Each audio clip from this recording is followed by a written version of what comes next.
Hey guys, this is the most interactive sports show on social media, the Overtime Sports Show with yours truly, AV, and my homie.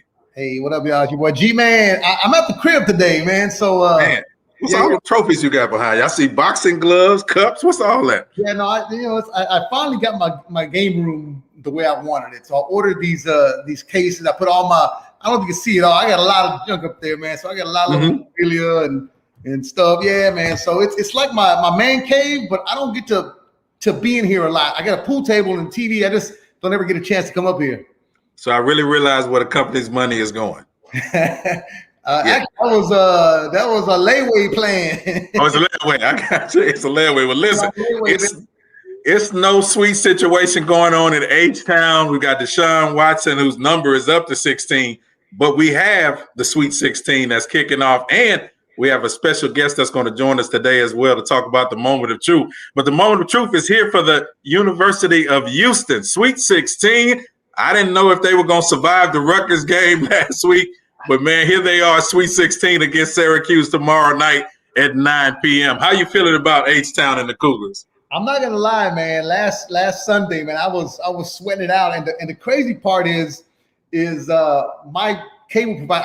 I don't get TNT, so I had to watch it on my Gamecast on my phone. So I was like, man, we're down by 10. We're down by, and then I'm thinking we have 2 minutes left. I'm thinking, oh, we're done. And the next thing you know, I go off of it to come back, and then we win the game. I'm like, what the heck happened? Yeah, it felt like that. I sat on the edge of my bed after the game was over with and wondered, how did the University of Houston win this game? But I realized it was all about defense. I got to give a big shout out to Dejan Jarreau. He played with a hip pointer. Yeah. And he came through for the team and led them to the Sweet 16. So I'm excited. Sasser, Grimes, we got to get all of the fellas, Jarreau, as we said, into the game this week. And I think we have a big chance against Syracuse, who's actually a lower seed than the University of Houston. So I am looking for Houston to head to hopefully the Elite Eight into the Final Four.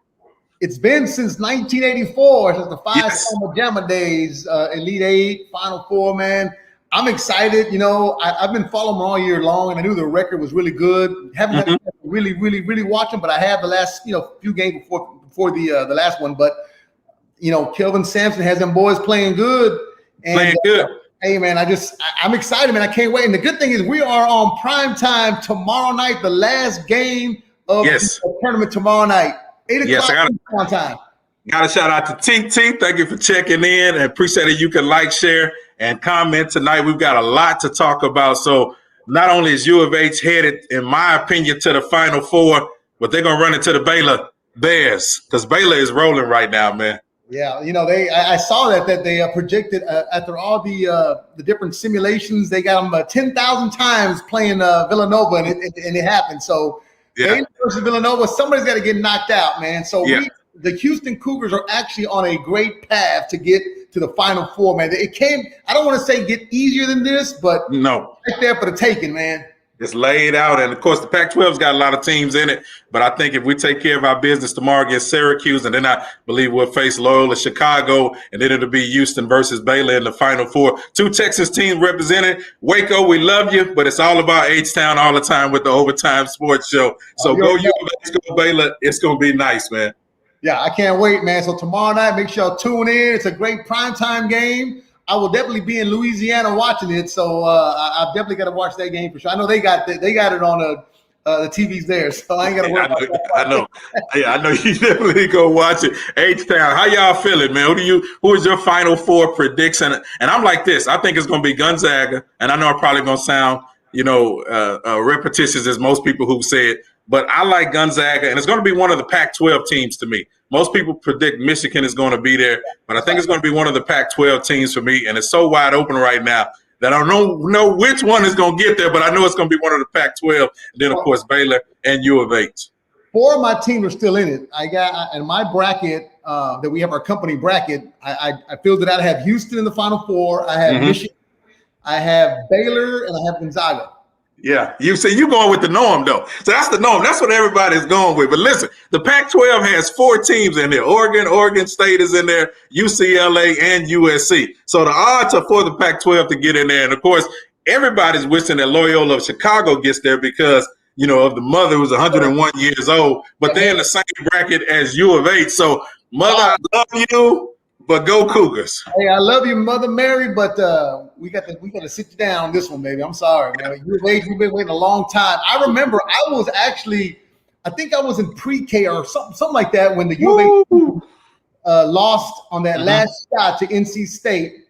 And I remember everybody talking about it. I didn't know too much about it, but my sisters were like, man, we were that close to winning the championship. And I'll never forget that moment, man. Lorenzo, you in North Carolina State. I don't even want to relive that moment. It hurts my heart to this day. So I'm done with that. I want to talk about that. That makes me cry, G-Man. Some sports moments in Houston that I feel so bad about. And that was one of them because Clyde Drexler was in foul trouble that day. And Akeem Olajuwon stood around and looked, and the ball went over the top of his head, and North Carolina State beat us. Out with the old, in with the new. Yes. We're about to do this. So shout out to Third Ward, Houston, Texas, man.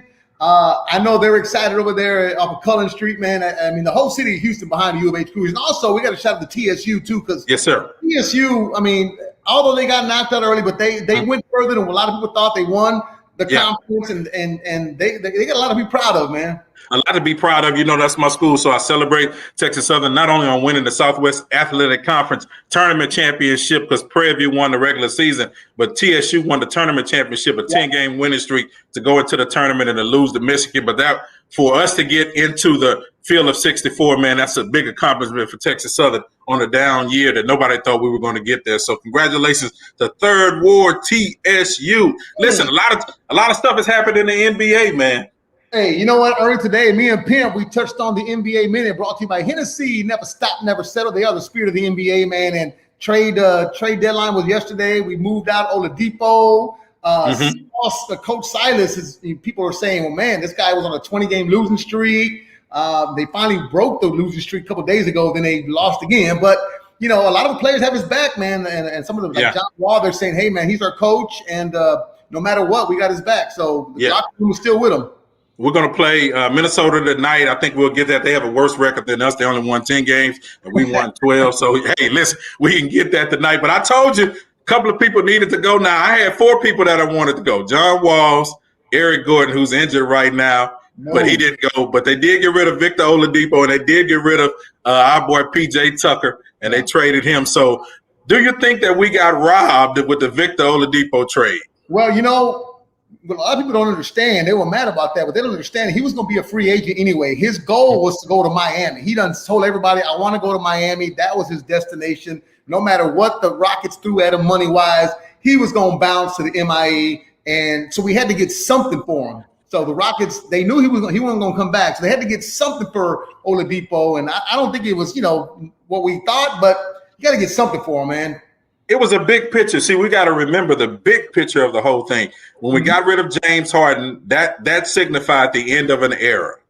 When we got rid of PJ Tucker, that showed us that the present we needed to change. And then when we got rid of Oladipo, that showed us that the future is going to be brighter, but it's also going to be younger. So we got Avery Bradley, who's probably not going to be here next year. We also got Kelly Olynyk. We got an unprotected first-round pick from Brooklyn. We also got pick swaps with Brooklyn 2022, 2024, and, of course, 2026. And so when you look at the entire James Harden trade, we got a lot of picks that's going to help us in this youth movement for the Houston Rockets. And as I said last week, I'm excited about that because it was time for us to rebuild. Yeah, and, I remember you want Eric Gordon. I know you want to not because you don't like him. I love you, Eric. I love you. You want to get something for him. But, I did interview Eric Gordon a couple of years ago. And he told me before last year, he said, if we do not win the championship this year, they're going to break this team apart. And that's what's happening right now. So he told me that 2 years ago. He told me that. So and I like it, man, with Porter Jr. And, of course, we got Woods, our center. So we got a lot of young pieces to work with. So I'm excited about that. Now, a lot of big trades happen. And I'd say the winner in the trades yesterday for me was actually the Nuggets. Now, they were able to get JaVale McGee.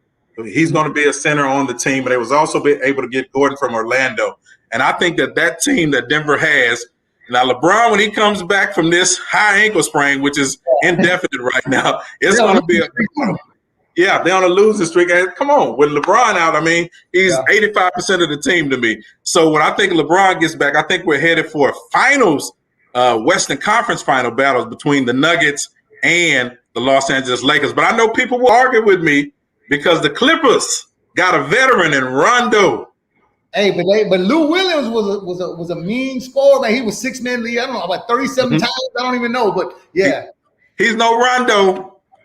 Rondo has rings. Lou Williams don't have rings. Rondo has rings. Me and JQ the Pimp, we were talking about that today. We're like, man, Rondo is good, but Lou Williams is a scorer. Rondo does have rings, but me personally, I would have kept Lou Williams. That's just me personally. No, for what? I mean, when you think about when you get into the playoffs, you got Rondo. Rondo has won with the Celtics, won last year with the Lakers. You got to go with the man who knows how to deliver in the playoffs. And when has Lou Williams ever delivered in the playoffs? To me, Rondo's washed up. That's what I'm just saying. And I don't mean that in a bad way. I don't think he's going to be the reason why they win a championship or the reason why they don't win one. I don't think he's that important right now. Yeah, but let's talk at the end of the playoffs and see how it goes. Yeah, let's see what Lou Williams is doing at the end of this playoff series. Man, we always get into the battle of who's the GOAT of all times, whether it's LeBron James, the late Kobe Bryant, or Michael Jordan. Yep. And I know you like in my era, so you're a Michael Jordan fan, even though I felt like the Rockets and Vernon Maxwell could eat him up. But I remember growing up, man, one of the most difficult times in watching basketball was the death of Michael Jordan's dad.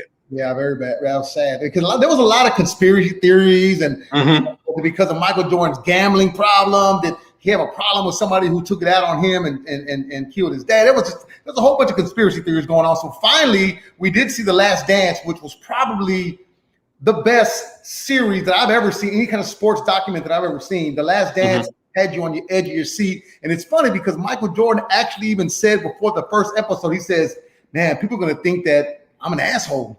Excuse my language. That's what he said. He goes, and then when you watched, you were like, damn, Michael was mean. Like he was like dogging his teammates, but that was him. That's what he did to get the fire out of them, to get him competing. Yep. But you could tell he was a little up. He was up there, man. Yeah, so, Michael was a competitor, man. I mean, at all times, Michael competed in everything, and I don't care who you were, who you thought you were. When you came up against the GOAT, Michael Jordan, you don't have to bring your game to the A level. I don't care if it's a documentary. I don't care if it's 3-on-3 basketball outside. I don't care if it's popping the top on your favorite soda can. Michael Jordan was a competitor in every situation on the golf course, and we know even within that trying time with Mike and his dad, because we know he retired and was able to come back after that because he needed to step away and get from the game. As you said, a lot of people had the conspiracy theories about wondering if Michael's gambling caused the death of his father. And we found out, of course, that there was no connection with that. But there's a new documentary series that's coming out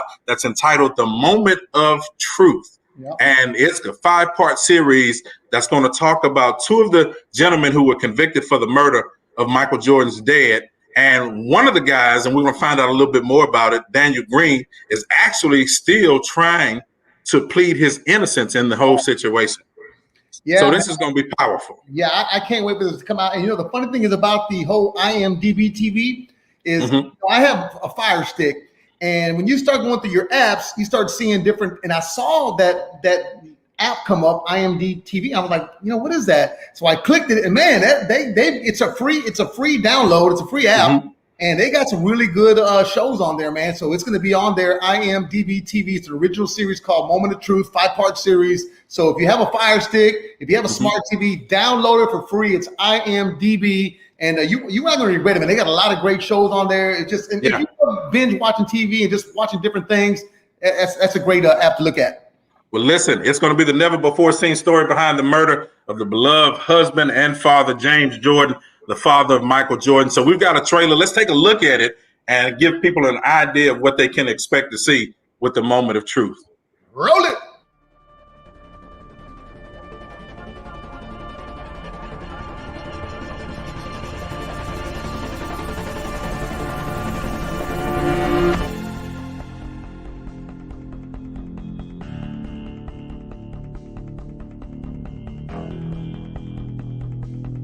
There wasn't any real skepticism about did they get the right guys. I mean, it just fit the template for Robeson County. There was a single-minded decision made very early on that Larry was the good guy, Daniel was the bad guy, and Larry's going to testify against Daniel. They were paraded into the courthouse for the cameras, and that never happens. Never happened before, never happened since. And that was Sheriff Stone. He played to the media. They're surrounded by law enforcement.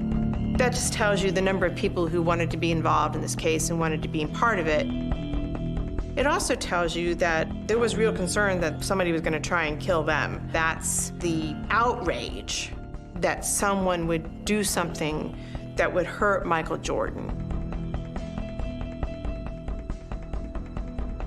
This isn't about Michael Jordan. This isn't about his fame. This is about a man who was convicted of killing someone, and there are clear problems with the case. There was corruption going on in this department. There was concerns about how evidence had been reported, questions about the politics of the county at the time. There are so many urban legends that were born out of this case. Daniel Green, he has had this version of his story all along. Daniel, anything you want to say to the Jordan family? I didn't kill him. That's all I have to say. Michael Jordan. Daniel Green has never wavered.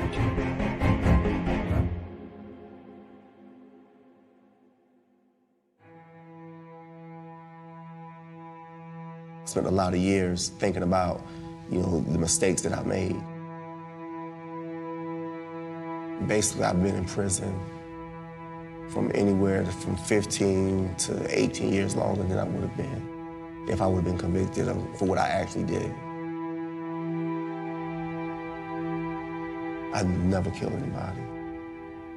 I didn't kill James Jordan. I'm innocent. I'm innocent of murder.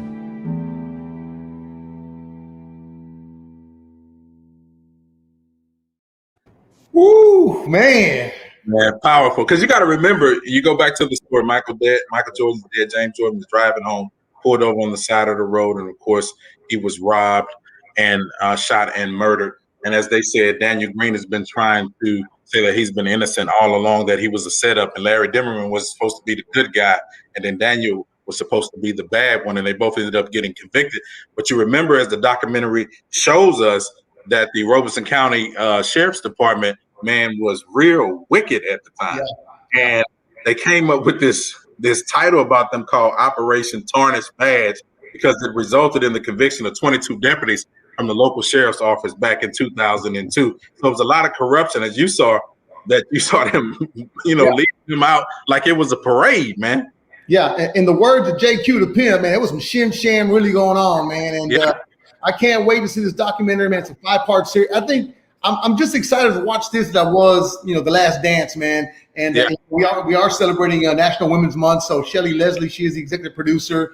April 2nd, it comes out on IMDb TV. You got to watch it, man. Moment of truth. I can't wait, man. Yeah, and Shelley, so let's bring Shelley in as we honor her for being the executive producer. Yeah. Hey, fellas, how's it going? Oh, good, man. That was a powerful trailer. Oh, thank you very much. We appreciate that.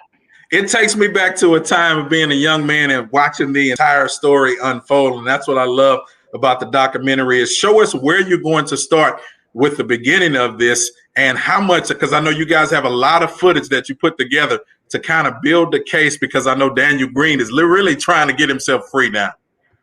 Yeah, we really tried to structure the show as another trial. So we present the original trial, the original investigation, sort of re-examine the investigation as it was back in 1993.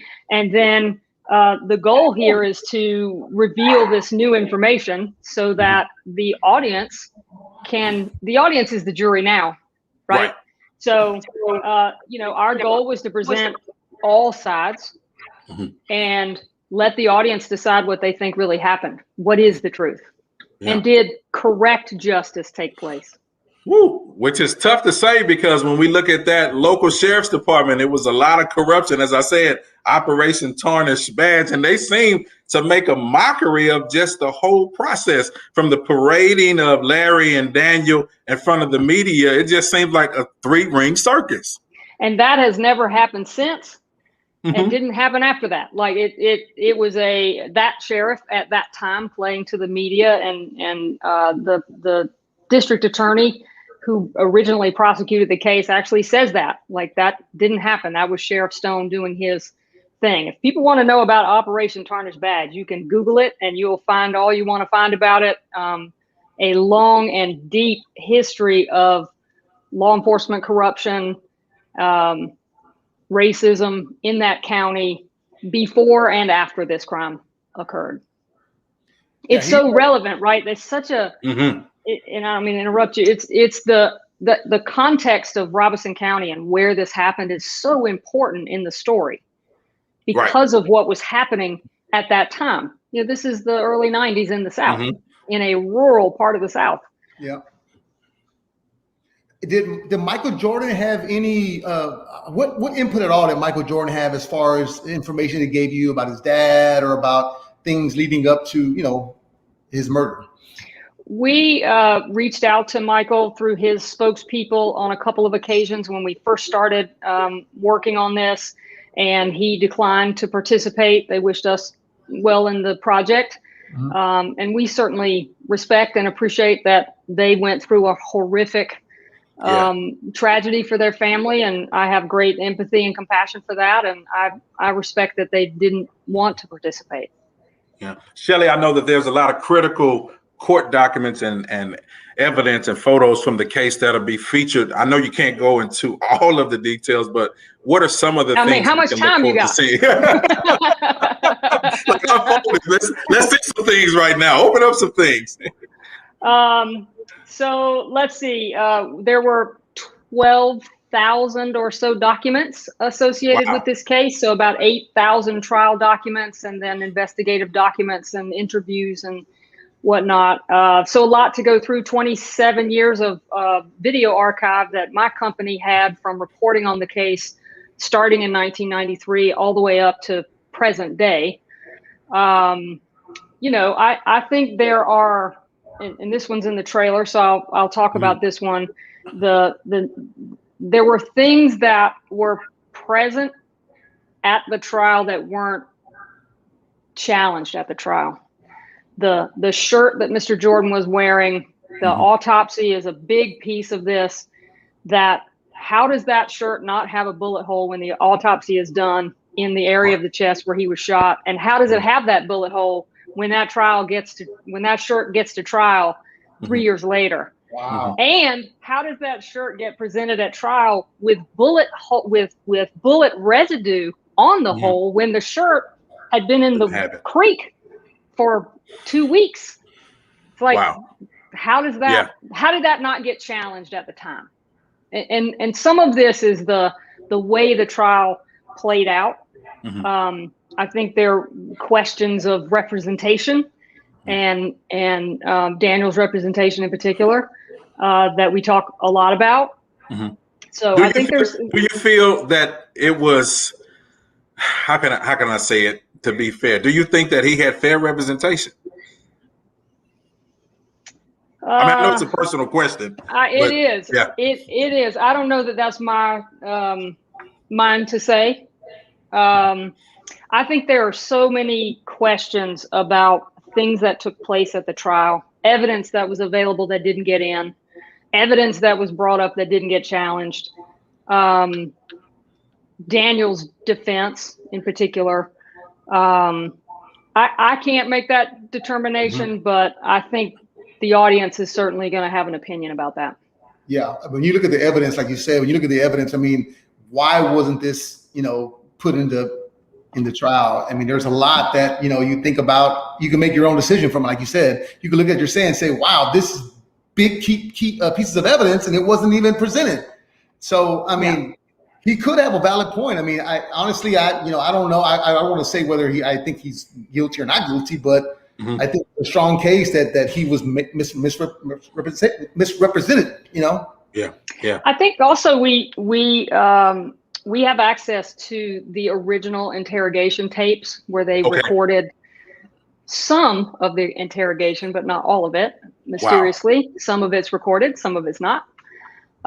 Those kinds of things are throughout this case, and so you actually hear them being interrogated in the series. So it again gives you good context for how this was investigated, how they went about it from the beginning.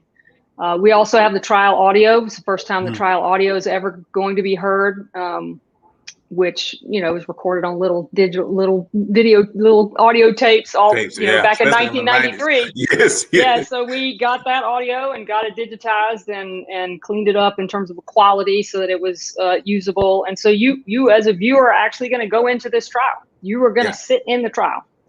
And I love that. Yeah, I love that. The Moment of Truth, the new documentary, you'll be able to see it on April the 2nd. Some never before stories behind the murder of beloved husband and father James Jordan, father of Michael Jordan. Now, Shelley, I want to ask, did you get a chance to see the previous documentary, The Last Dance, and how they, talked about James Jordan? And how did you feel about that? I did see it. I thought that they really focused, as they should have, on Michael's experience and Michael's loss and how that impacted him as a human being and as a son and as a player and the decisions that he made after that. They didn't go into the murder a lot, which I completely understand. But I think people got a chance. People who didn't know that this even occurred, because there are a lot of people who didn't even know this occurred. Right. I think learned that this occurred during The Last Dance. And so this is kind of the rest of the story. Yeah, that's kind of like for me too. When I watched The Last Dance, there was a lot that I didn't even. I mean, I knew he was murdered, but there was a lot that I didn't know as far as the relationship with Michael. And so when it first happened, obviously there was no social media, so you really jump on Twitter and see what's going on. So when I saw The Last Dance, I'm thinking, oh wow, so this was, he was really close to his dad, and this was I was really, blown away by that. So I'm curious, and I'm excited to see what the Moment of Truth what it shows. So I'm excited. Well, we also really wanted to honor that relationship that he had with his dad. We have a lot of footage from when Michael was younger and growing up in North Carolina and playing high school basketball in North Carolina and going to UNC Chapel Hill, and WRL TV and Capital Broadcasting, which is the company I work for, covered Michael all that time. I mean, I grew up in North Carolina. I was a Michael Jordan fan. Like that's kind of my connection to it. And I was a young photojournalist at the time when this happened and watched my colleagues report on this for 3 years. So we do honor that relationship. He had a very special relationship with his dad, obviously. Right. Yeah, and when we saw, every time that the Chicago Bulls won the championship, Michael was with his dad, and it was tragic after his dad lost. You remember the next year when you saw that they won the championship, and of course he's hugging the trophy and crying at the same time because he's, as he said, remembering the moment now that he wouldn't be able to share with his dad what he shared with all of his NBA career. Well, there's a couple of wow moments for you, Shelley, especially being the executive producer of The Moment of Truth. Some things that, as you said, when you listen to the audio footage, you look at the documents. Well, there's several wow moments for you. Yeah, I think the shirt is a wow moment. I think some of the things we heard in the interrogation were wow moments for me. I think too, just the not having had that personal experience in the criminal justice system for anybody in my family. If you don't have that personal thing, you haven't really experienced what that is. And the big kind of one of the takeaways for me is there equal justice? And if you are a person who does not have the means to hire the greatest attorney ever to represent you, I think you're at a disadvantage. Right. And that it really sticks with me about, is there really justice in the justice system? And I think that's a social question that I hope I hope people talk about that. She is the executive producer of the brand new documentary series entitled The Moment of Truth. It's set to air on April the 2nd. We want to honor you. Thank you Miss Shelley, for coming on with us today as we honor National Women's Month. Thank you for doing the great work that you've done. Your resume is impressive, and we're looking forward to so many other great things from you. How can people keep up with you? Great, guys. Really appreciate you having me on the show and letting us talk about the show. We're excited for people to see it. And you can follow me on Twitter at Shelly Leslie, anywhere on social, at Shelly Leslie. Congratulations, and we look forward to much success for you in the future. Thank you, Shelly. Thanks a lot, guys. Really appreciate it. Thank you. And again, for those that are trying to wonder IMDb, you can, if you're on a Fire Stick or Smart TV, you can download the ads. Absolutely free. I was telling them off before you came on that I found it that way. I'm like, what is this? And I clicked it, and it's got some really great content on there. Really great show. Free. Yeah, and I want to say one thing about that. That was really important to us and who we partnered with to distribute this show. We felt like the show needed a big platform, and we wanted everybody to have access to it, not have it stuck behind a paywall. And so the IMDb TV opportunity was really a great fit for us. And people will also be able to watch it inside the other Amazon apps, and you can find IMDb TV app on your Roku. There's all kinds of ways to find it. So I'm going to it again tonight. I'll be on Amazon. That's one of my favorite things. To go check it out. Thanks again, Shelly. Yeah, thank you, guys. Appreciate it. All right, Shelly. Good job. Thank you. Bye-bye. Looking forward to it. It's going to be an awesome, man. I can't wait. April 2nd, you know how we do. We pull out the Amazon, and it's time to watch it. And I'm curious to see a lot of the audio and the court documents that weren't seen, because I know growing up, especially in the 90s, man, the justice system, most guys had court-appointed lawyers, and you were doomed from the start. If you couldn't afford to have the proper representation, you were doomed from the start. So watching that trailer, there's a lot that I don't even remember seeing back in the day, because there was no social media. Nowadays, you open your phone, you can read everything about what's going on. But so when I was watching that documentary and just the trailer of it, I'm like, wow, I don't remember. I remember the case, but I don't remember it that vivid. So this is really going to bring back a lot of memories and actually take us back to exactly what happened. And like you said, the evidence that wasn't presented, Evidence, seen, unseen. Could it be true? Could it not be true? Audio. 16 lawsuits against our own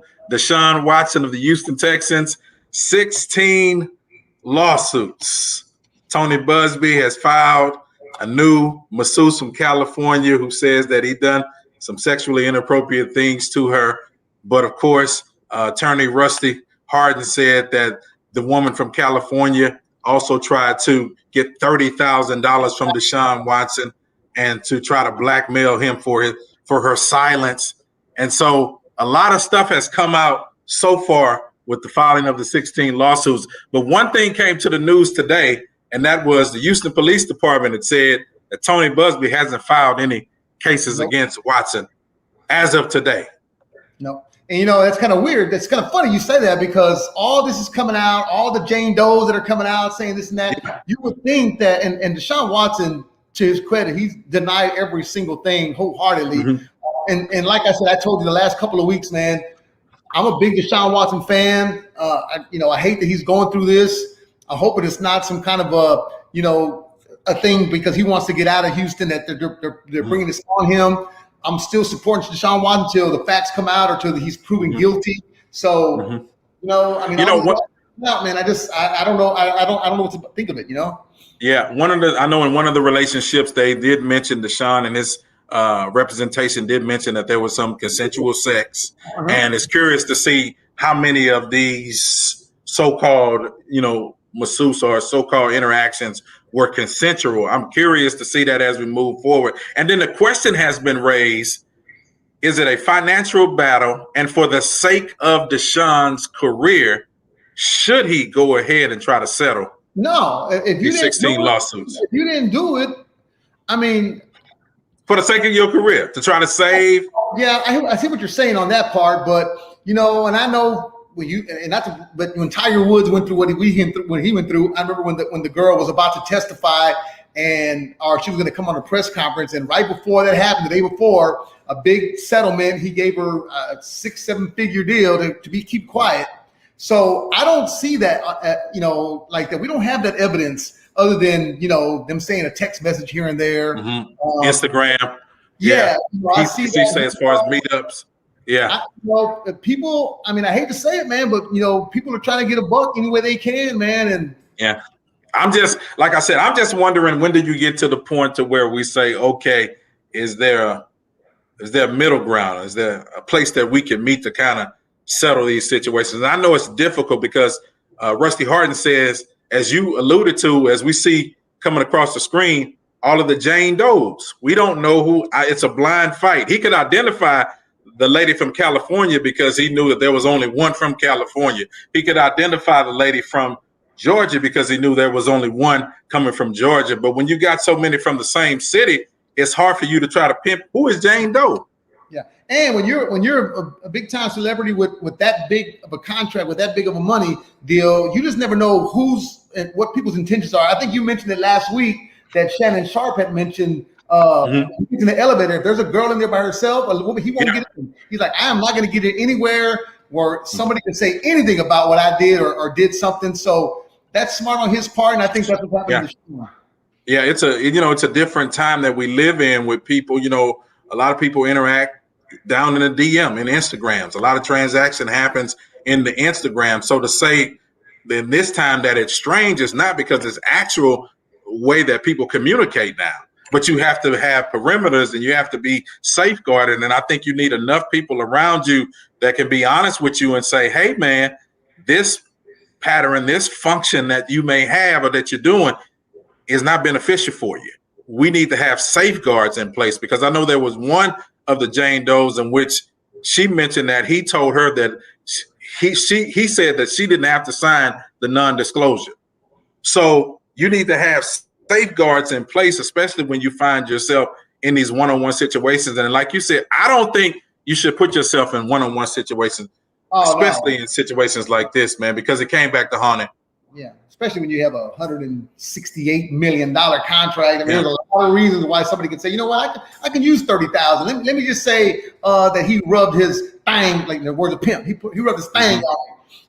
I mean, it's your word against her word, and then you're in the media, and then everything is all the dirt is being thrown out on you. And like you say, it would be happy medium. Do you go ahead and settle and say, look, I just want to get my name clear, but I'm not going to clear it unless I just say, okay, fine, here's $30,000, because $30,000 to him is probably 5 cents. To him, to us, is like a lot of money. But it's 5 cents to him. Yeah, I see Vivo says to be famous is to be afraid. Yeah. And he also said gold digger. And listen, I and that's one thing we can't do, man. You can't be a celebrity and be afraid. I don't think that's part of the enjoyment of life. I think you have to be careful. You have to, as we said, have safeguards in place, but you can't be afraid, because the NFL does a great job of educating the young rookies and players on what is happening, what is going on out there, the safeguards. But you have to, at the same time, you got to follow it. And my thing was, G-Man, why didn't you just have one massage therapist? Why do you need, if it's true, allegedly, why do you need 20 different massage therapists? It could be because one wasn't available, or he just needed somebody right then and there. I mean, it could be a lot of different reasons. But my thing is this. Let's just say, for instance, you a big time celebrity, you a multi-millionaire, you at a strip club, you get a dance from a girl. Who's to say that she can't come back and say, oh, well, he put his fingers all on me and in me and all that? I mean, and I want to sue you. I mean, who's to say, that didn't happen or it did happen? So it's your word against her word. I mean, when you're that big of a celebrity, you got that kind of money, man. I don't know how else to safeguard it, like you said. What do you do? I mean, you have to have somebody with you at all times, making sure that nothing happen. I mean, and we talked about trade time. There was a trade that was supposed to happen before the draft with him, and now Texans are kind of second guessing and sitting back and waiting to see what they can get. We saw a big trade that took place today. Miami traded their third pick in the draft, which was our old pick, to San Francisco. They swapped out the third pick for the 14th pick, and then Miami traded again with Philadelphia to not only to get the 14, but they got the 6th pick. So actually, when they traded Laramie Tunsil to us, they now have 4 first-round picks, 2 second-round picks, and a third-round pick. And we're sitting over here trying to figure out how can we get this team together. Yeah, they did sign some good pieces, man. But I just don't think those one-year deals are going to be, major factors in us, being a championship contending team next year. So I mean, it's gonna be a crazy next couple of months with the draft, and then with the schedule coming out, and then all the virtual OTAs and then training camp. It's gonna be interesting. It's gonna be tough. I tell you who's not worried. That's Tampa Bay Buccaneers. They signed Leonard Fournette today. All 22 of their starters are back, so it looked like they are getting ready to probably repeat one more time with Brady and the crew. Oh man, in Arizona is signing everybody and their mother. They already got JJ, already got Hopkins. Now they signed Malcolm Butler to join JJ, AJ Green. Oh man, D Hop and Kyler Murray. And you told me last week that Arizona had no chance of getting to the conference championship or the Super Bowl, for that matter. I think they're going to be in the playoff. You say it one and done. Yeah, that's the spirit of J.J. Watts and DeAndre Hopkins. Is always going to be one and done. Now, Miami is making a lot of deals. They got a lot of draft capital, and they've been signing a lot of players. So keep your eyes on the Dolphins as well. Listen, we've lost. Yeah, definitely. Brady's got something to prove. We already lost James Harden to a trade. JJ went to Arizona. D-Hop got traded. Now we lost George Springer. He's going to Toronto. And today we found out that Carlos Correa said he turned down a 6-year, $120 million deal from our Houston Astros, whose season starts in just a couple of weeks. Carlos Correa says he gives the Astros until opening day to make a big offer on another superstar by the end of next year is out the door. You know me, I'm a Houston Astros fan. I mean, I don't know if you saw that, but I got the tattoo. I see it, man. And they ain't no asterisk on it either. That's real. But yeah, Carlos Correa is my favorite player on the team. I think he's going to stay here. His wife is from, the Valley down south. Texas girl. I mean, I can't see him going anywhere, man. We still got a strong team. You got Bregman. You got Altuve. You still got and you got Alvarez coming back. McCullers just signed a huge contract. Yes. Brantley came back. We're still stacked. Maldonado was back. We're missing Gordon there because obviously Tommy John surgery, but season kicks off next week in Oakland. On the 8th will be opening night here in Houston, which I'm planning on being there on that night. So hope you got a ticket for me. Now they're gonna have 50% capacity. It's increasing. So will you, like you said, you going to the game? I'm sure you'll be masked up, ready to roll. And I think the Astros are gonna do something special. But listen, Astros, listen to me. That little offer that you gave Carlos Correa was an insult. Raise the price up. He produces in the playoffs.